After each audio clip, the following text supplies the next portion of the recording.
The psychology of Madoka Magica, Sayaka's insanity. Madoka Magica is a misleadingly cute show about dark aspects of reality as portrayed through analogy. It tackles ideas relevant to capitalism, feminism, and even mental health in subtle and sometimes not so subtle ways. One character in particular stuck out to me: Sayaka. This character originally exists as an altruist. Sayaka's selflessness leads her into decay as her arc progresses. This resonated with me and showed me things about myself that I hadn't really considered before, making the show sincerely valuable for me. First, let's analyze the show. Then, I'll use myself as a case study for how Sayaka's arc is relatable. I will detail my own transformation into a witch. Be warned, my personal account is quite twisted, though only as much as Kyoko's history for those of you who know her story. So, I imagine that most of you who have seen Madoka Magica will handle it quite well. Still, prepare yourself. Analyzing the plot.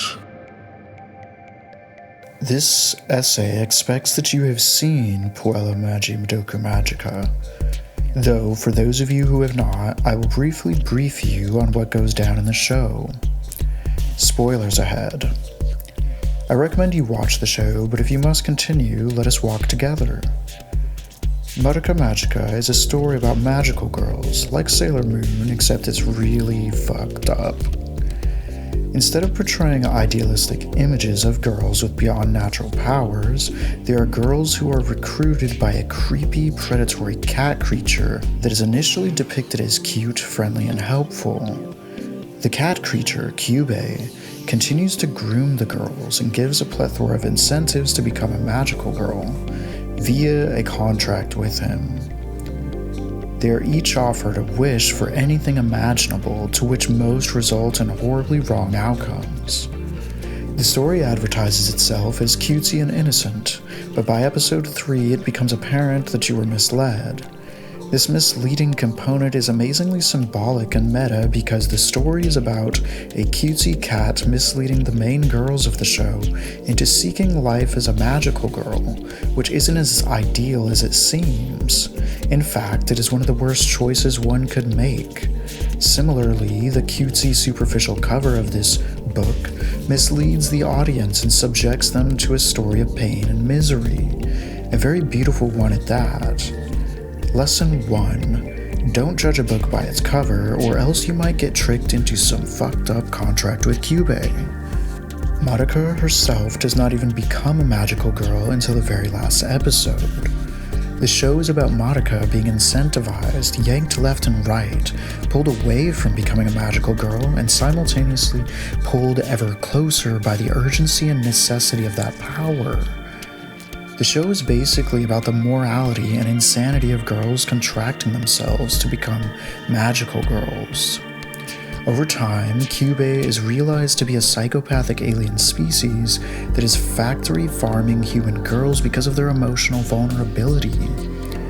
The rest is a bit sci-fi and complicated to explain, but basically the alien species somehow harvests what seems to be the trauma of the most sensitive possible humans for use as energy or something weird like that. It isn't particularly realistic, but it isn't supposed to be.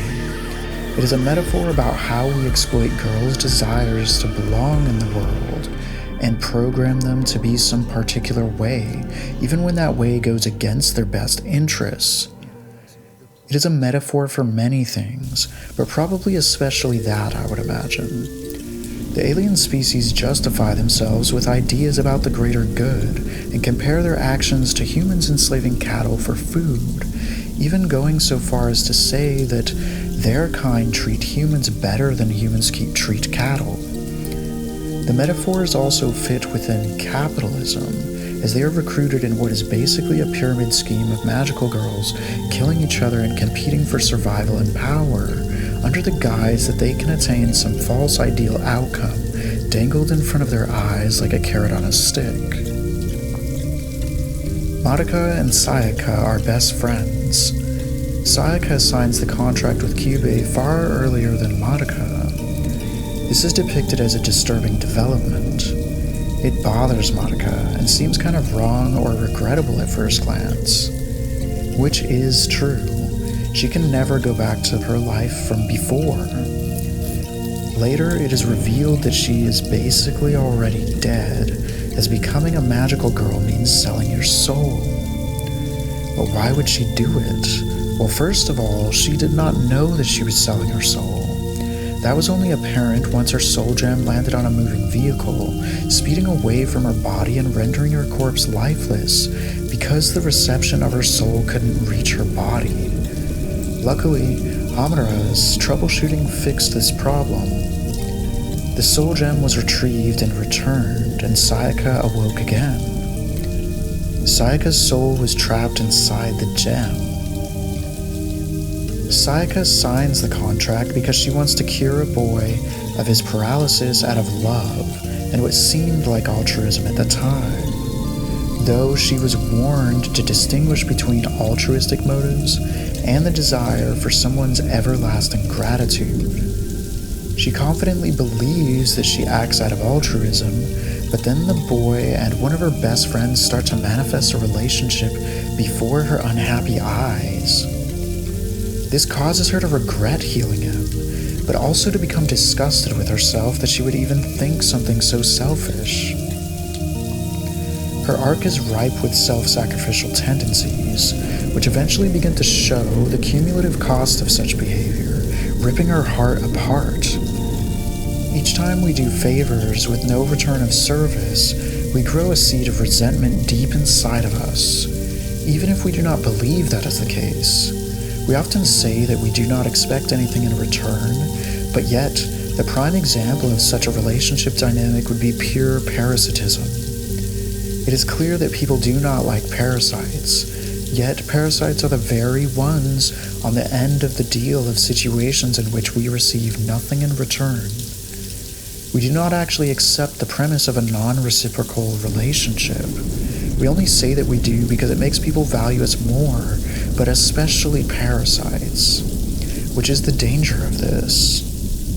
Sayaka's case does not necessarily involve any parasites, though. Instead, she keeps doing favors for others unprompted, the largest being that she sold her soul and sealed her fate in order to help a lover that can never know or repay her. Over time, her lens of the world becomes one of a society of pure selfishness. While fighting witches, she allows herself to get hurt, but bears this pain to fight and vanquish the witches.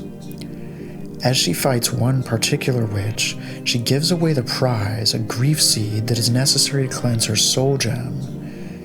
Due to this self-sacrificial tendency, her soul gem eventually grows dark and shrouded in fog, a symbol of the resentment that she harbors. Once this occurs, her soul gem transforms into a grief seed itself, turning magical girl Sayaka into a villain, a witch. In a way, this transformation symbolizes suicide. Her self-harm escalates until she entirely loses herself to pain. Most disturbingly, the evils that she fought, the witches, have now been revealed to be previous magical girls who fell into despair much like herself. This mirrors her own descent into villainy. She isn't truly evil. In fact, her motives seem to be pure justice gone wrong. As she tried to cling to her morality, she viewed the world around her as evil for not self-sacrificing like she had. Eventually, she aimed her sights at her best friend, Madoka, by suggesting that Madoka should sell her soul too, so that she isn't all alone and hurting herself while she endures the pain of fighting witches, as if this outcome would be fairer. This is essentially the last straw before she succumbs to becoming a witch. She realizes that she regrets everything and starts to really hate herself for the monster that she's become. She is left with nothing, not even her soul. She has become the infamous burden that the suicidal feel because their toxicity has grown too large and their influence on life is only detrimental to others. The idea that the self is a burden is like the final destination of toxic altruism. It is the idea that self-annihilation is the way to helping others. For those of you who have felt this, know that it isn't true.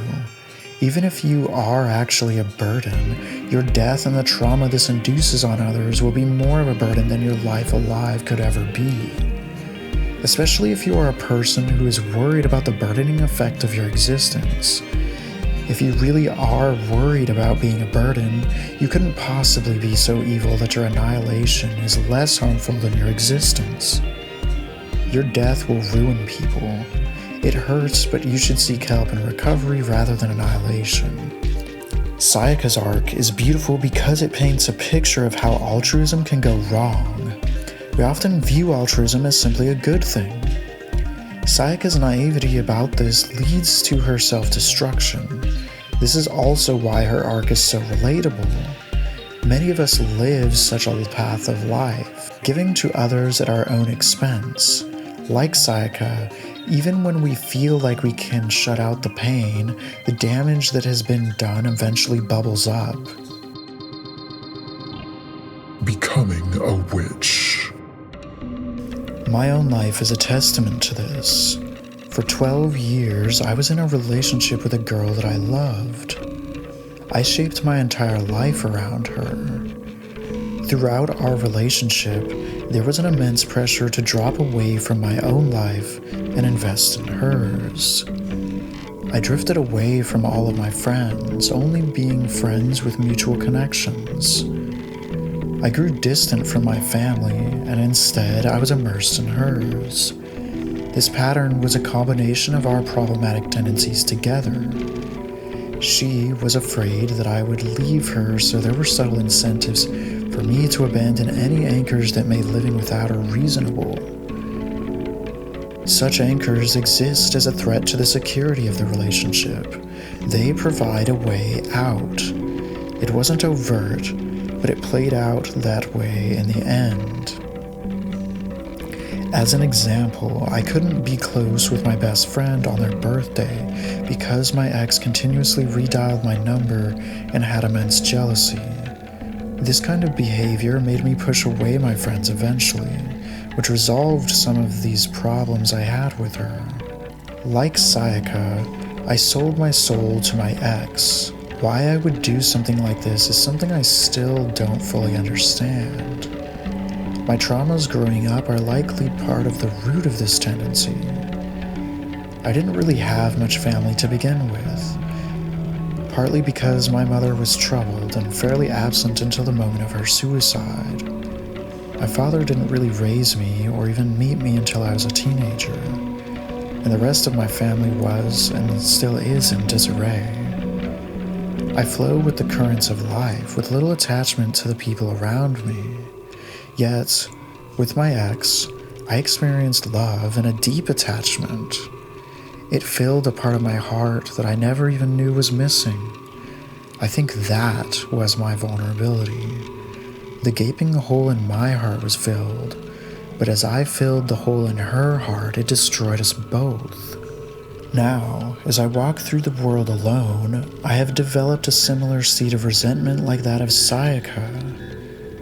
After she left me, I've lost touch with all of our mutual friends, her family, and even some of my belongings.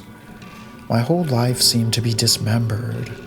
I sacrificed nearly all investment in myself to be with her, and now it's been ripped away, so I pay the price of my actions. It doesn't end there, though. More recently, my altruism has been requested from a grandmother in need. She's been experiencing severe physical and mental health issues, crippling her ability to be alone or even take care of herself anymore.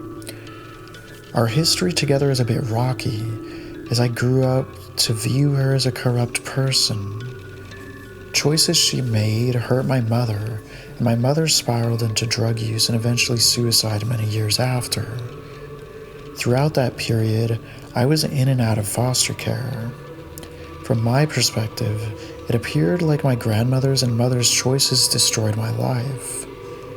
Fast forward to now, and my grandmother's place in life is analogous to the way my mother's life was during all of this. My grandmother lives a life parallel, including using literally the same kinds of drugs to cope with pain and anxiety.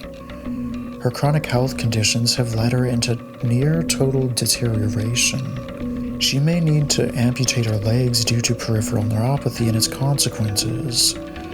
She frequents a realm outside of reality, living in occasional psychotic episodes. The symmetry of my mother and her mother almost feels karmic, but I don't think any of them deserve mistreatment or the pain that they suffer. So, I decided to visit my grandmother and sometimes watch over her while her husband attends to important matters. While I stayed, she would enter psychosis. She would cry and beg me to move in, to become her full-time nurse. She had a nurse, but she didn't want to lose all her money to that nurse. This wouldn't play out well, though. In the short time that I would visit, approximately 10 hours per visit, I would watch my own mind creep ever closer to oblivion as I tried to manage my emotions and pain. The first stage was a sharp, nearly unbearable stress response. My emotions would affect my whole body. There was an element of a rush, as if I were trapped skydiving. I would observe her crying in agony from the pain in her legs. She would describe the hallucinations that occur in her legs, and sometimes slip into total delusion, believing that a device had been implanted into her, or that she would soon be murdered by her husband. Every moment I spent there was focused on her presence. I could not easily check my phone or do anything else. I would sit and watch her, plugged into a direct stream of her misery, and attend to often unreasonable requests that made no sense and even crossed my boundaries. The next stage was total numbness. Like Sayaka, I realized I could push through the pain and learn to feel nothing. At least, that's how it seemed at first. The numbness kicked in faster and faster each time I visited. A faint sadness permeated my mind during those states. I would observe her pain, but not my empathic response to it. I would not even observe my own pain. Similarly to Sayaka's case, the muting of my pain was superficial. I was still hurting deep inside. I was hurting myself to supposedly help my grandmother, though I wasn't doing all that much to help. Mostly just watching over her and being present to observe her slow, agonizing demise as I slipped into her abyss, her labyrinth. Stage 3 of my psychological transformation occurred each time that I left to return home. The relief led to some kind of disturbing state of ecstasy. While driving home, I would laugh to myself in hysteria. I would drive faster, more recklessly. I would confront assholes more directly. It was a kind of freedom, not just from the anguish of my grandmother's pain, but from empathy itself. Sayaka's transformation to a pain-free state is eerily relatable. The way she laughs about it, seemingly inappropriately. It's all so familiar that I couldn't resist crying while watching. After this initial burst of excitement, I would fall into total numbness and lay in bed with no feeling for pleasure or pain, though it felt pretty miserable. After 1 to 2 weeks, this state passed and the final stage kicked in. I was still desensitized to pain, but now the apathy lifted and my energy returned. I would hurt other people because of my pain and insensitivity to the pain of others. My sense of the disruption that comes from conflict was too weak, and I began to succumb to chaos. A callous attitude took over my mind. Those around me couldn't easily empathize with my situation, And this led me to want to hurt them more, so they could feel how I did before, and to punish them for not empathizing with my pain. Their lack of empathy made them seem deserving of it, though I don't think anybody deserves that in reality. I developed ideas about how hopeless humans are, and a kind of nihilistic attitude to life. Death didn't seem to matter as much anymore. Some strange part of me even wanted others to hurt too, something I'm deeply ashamed of. I would share with people the depressive philosophies that had brewed in the back of my mind. Like Sayaka, I couldn't see what about the world was worth fighting for anymore. Meanwhile, I was convinced that I was descending into sociopathy. Becoming a witch is a metaphor for the way that despair leads us to act horribly in the world. As despair consumed me, my ability to function normally in life slipped out of my grasp. I had to pull back away from my job, which required me to utilize empathy and attend to other people's emotions and needs. Slowly but surely, I fell apart. My money drained. On top of that, I was still recovering from the loss of my ex, her family, and all of our friends. It was like there was nothing left in life. In real life, witches are contagious. They can drag us into their abysses. My grandmother is like a witch who crumbled from the despair of what occurred between her and my mother. She feels responsible for my mother's suicide on some level. Now, I am going down that path to becoming a witch, but I refuse. I won't allow it. The personal revelations that Madoka Magica has brought me through the arc of Sayaka have shown me that I can still change things. I will change things. This negative tone my life has taken is probably apparent from the darkness of my recent video essays. At the same time, I'm realizing that our urge for fairness is a path to evil itself. We calculate and subconsciously track a debt that others owe us each time we act kindly. If others fail to reciprocate or be of value to us, we will often withhold our kindness. On the other side of the moon, there is fairness of harm, revenge. The more corrupt that we see the world, the more reasonable that being evil seems. This is where Sayaka's mind dwelled, falling into an arc of retribution on the world, becoming evil, becoming a witch that inspires despair in others because the world doesn't deserve kindness. While watching Sayaka's arc in Puella Magi Madoka Magica, this is where my mind went. Her urge for fairness and her constant self-sacrifice slowly led her to justify imposing sacrifices onto others. She felt that the world should be punished for their crimes. But more importantly, her own emotions from personal loss twisted her mind so much that she held others even more accountable. She ruined her mind with the hatred that accrued in her heart from the debts that she created in others through her altruism. That is the price of the desire for everlasting gratitude from someone you do favors for. If the debt of gratitude is never repaid, you will be left in resentment and corrupted to believe that being cruel balances out the unpaid debt. This is but one of the lessons that Sayaka teaches us. Be careful in how you make sacrifices. Do not hastily give your soul away because you need it too. If you have suggestions for anime shows that you feel are as impactful as Madoka Magica, let me know in the comments. I've seen Clannad, Angel Beats, and I really love Xenoblade Chronicles 1, 2, and 3. I'd also love to know whether you resonate with what I wrote here. If you liked this, check out the book I just finished, which is free right now. It's called The Psychonet.